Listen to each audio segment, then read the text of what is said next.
অম্বুবাচী পৰ্ব শক্তি, প্ৰকৃতি আৰু তন্ত্ৰ সাধনাৰ মহাপৰ্ব। আধ্যাত্মিক ভাৱধাৰাৰ উপৰিও এই উৎসৱৰ জৰিয়তে প্ৰকৃতিক সন্মান জনোৱা হয়।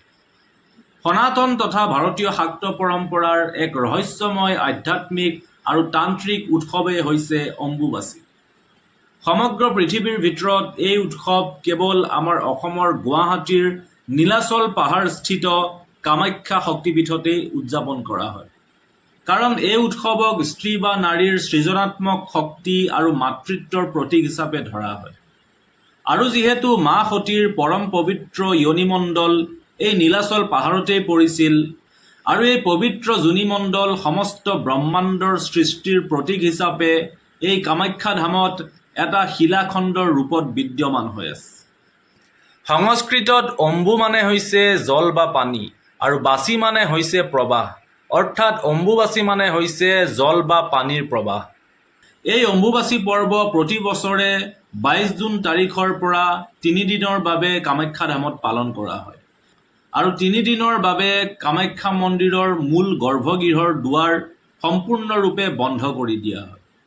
আৰু 4 নম্বৰ দিনা সকলো নীতি নিয়ম আৰু শুদ্ধিৰ জৰিয়তে পুনৰ ভক্তসকলৰ বাবে মা কামাখ্যাৰ গৰ্ভগৃহৰ দুৱাৰ খুলি দিয়া হয়। কোৱা হয় যে এই 3 দিন মা ৰজস্বলা হয় আৰু সেইবাবে মা বিশ্ৰামত থাকে। আৰু ইয়াক প্ৰতীকাত্মক ৰূপত এইদৰে দেখা যায় যে মা অৰ্থাৎ প্ৰকৃতি বা পৃথিৱী, আৰু সেইবাবে এই 3 দিন সমগ্ৰ পৃথিৱী ৰজস্বলা হয়। যিদৰে এগৰাকী নাৰী বা স্ত্ৰী প্ৰকৃতিৰ নিয়ম অনুসৰি নতুন সৃষ্টিৰ আৰম্ভণিৰ বাবে ৰজস্বলা হয়, ঠিক সেইদৰে বাৰিষা ঋতুৰ আগমুহূৰ্তত সমগ্ৰ প্ৰকৃতি বা পৃথিৱী নতুন সৃষ্টিৰ ফালে আগবাঢ়ে। আমাৰ সনাতন ধৰ্ম বা হিন্দু ধৰ্মত আধ্যাত্মিকতাৰ লগত প্ৰকৃতিৰ কিমান এটা সুন্দৰ মিল আছে আপুনি চাওক। এই অম্বুবাচী পৰ্বৰ জৰিয়তে স্ত্ৰী বা নাৰীৰ সৰ্বোচ্চ শক্তিক সন্মান জনোৱা হয়। এগৰাকী নাৰী বা স্ত্ৰী সকলোতে বিদ্যমান হৈ মাতৃত্বৰ শক্তিৰে নতুন সৃষ্টি কৰে। সেয়া লাগিলে জীৱ জগতৰ সকলো প্ৰাণীৰ মাজতেই হওক বা সম্পূৰ্ণ প্ৰকৃতিয়েই হওক। আধ্যাত্মিক দৃষ্টিৰে অম্বুবাচীৰ এই সময়খিনি তন্ত্ৰ সাধনাৰ বাবে আটাইতকৈ শক্তিশালী সময়। আপুনি এইখিনিয়ে অনুমান লগাওক যে আপুনি বছৰ বছৰ ধৰি সাধনা কৰিলে যি ফল পায়, অম্বুবাচীৰ এই 3 দিনতেই আপুনি সম্পূৰ্ণ সিদ্ধি লাভ কৰিব পাৰে। আৰু যিহেতু অম্বুবাচীৰ এই 3 দিন মন্দিৰৰ দুৱাৰ বন্ধ থাকে আৰু সেইবাবে পূজা পাতল দিয়া নহয়, তথাপিও দেশ বিদেশৰ বিভিন্ন ধৰণৰ ভক্ত আহি ইয়াত ভিৰ কৰেহি। সমগ্ৰ নীলাচল পৰ্বতটো সাধু সন্ন্যাসীৰে ভৰি পৰে, এক অলৌকিক পৰিৱেশ। ভক্তসকলে মন্দিৰৰ বাহিৰতেই মাৰ গুণগান কৰে, মাৰ কীৰ্তন কৰে আৰু চাকি বন্তি জ্বলাই মাক পূজা অৰ্চনা কৰে। আৰু এই 3 দিনৰ দিব্য অনুভৱ তেওঁহে সঁচাকৈ অনুভৱ কৰিব পাৰিব যি অম্বুবাচীৰ এই 3 দিনত মা কামাখ্যা ধামত গৈ দৰ্শন কৰিব।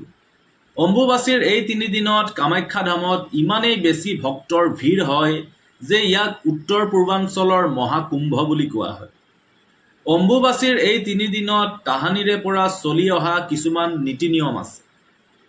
যেনে এই 3 দিনত মাটিত হাল বোৱা নহয় বা মাটি কটা নহয়, গছ গছনি কটা নহয় বা ফল মূল আদি ছিঙা নহয়, মাছ ধৰা নহয় বা কোনো ধৰণৰ প্ৰকৃতি নষ্ট কৰা কাম কৰা নহয়। আৰু ইয়াৰ বাহিৰেও বহুতো প্ৰচলিত নিয়ম অম্বুবাচীৰ সময়ত মনা হয়। যিহেতু উত্তৰ পূব তথা অসমৰ মূল মন্দিৰেই হৈছে কামাখ্যা মন্দিৰ, আৰু যিহেতু কামাখ্যা মন্দিৰ এই 3 দিন বন্ধ কৰি ৰখা হয়, সেইবাবে অসমৰ সকলো মন্দিৰেই এই 3 দিন বন্ধ ৰখা হয়। কোনো মন্দিৰতে পূজা অৰ্চনা এই 3 দিন নচলে।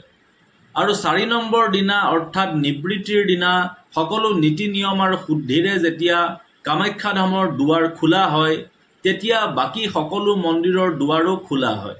আৰু আপুনি শুনি আচৰিত হ'ব যে অম্বুবাচীৰ প্ৰসাদ হিচাপে ভক্তসকলক কেৱল মাত্ৰ এটুকুৰা ৰঙা কাপোৰ দিয়া হয়, অৰ্থাৎ সেই ৰঙা কাপোৰ টুকুৰাই হৈছে ৰক্তবস্ত্ৰ।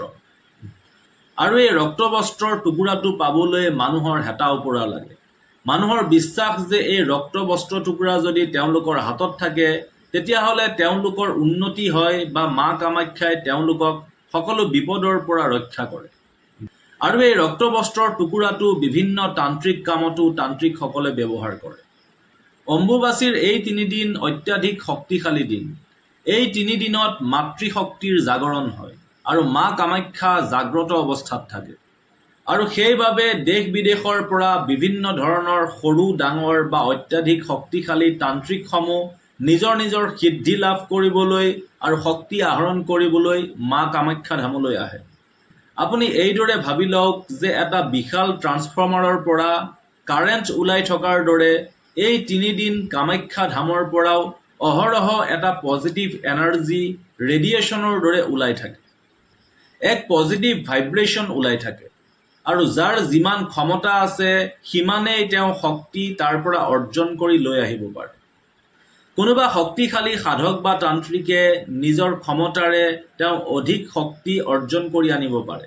ঠিক সেইদৰে কোনোবাই চাকি বন্তি জ্বলাই মাৰ কীৰ্তন কৰিয়ে তেওঁ শক্তি আহৰণ কৰে। আৰু কিছুমানে হয়তো কেৱল মাৰ নাম উচ্চাৰণ কৰিয়েই কামাখ্যা ধামৰ পৰা নিজৰ মাজত শক্তি আহৰণ কৰি আনে।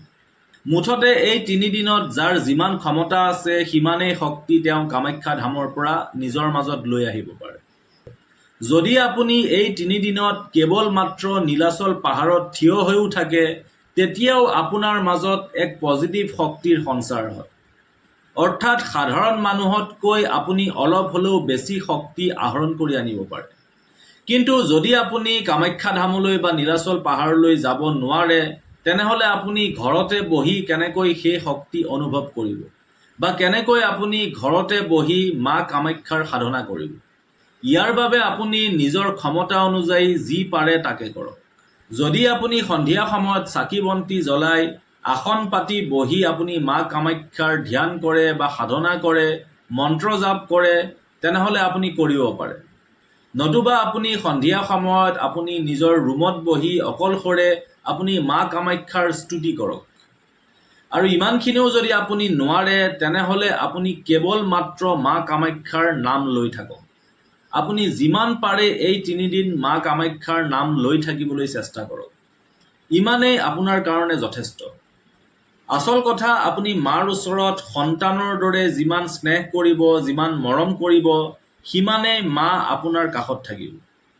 এটা কথা সদায় মনত ৰাখিব যে যেতিয়াই আপুনি কোনো এগৰাকী দেৱী বা মাৰ সাধনা কৰে বা আপুনি পূজা কৰে তেতিয়া আপুনি সেই দেৱীগৰাকীক কেৱল মাত্ৰ মাতৃৰ দৃষ্টিৰে বা মাতৃ বুলি আপুনি সাধনা কৰিব।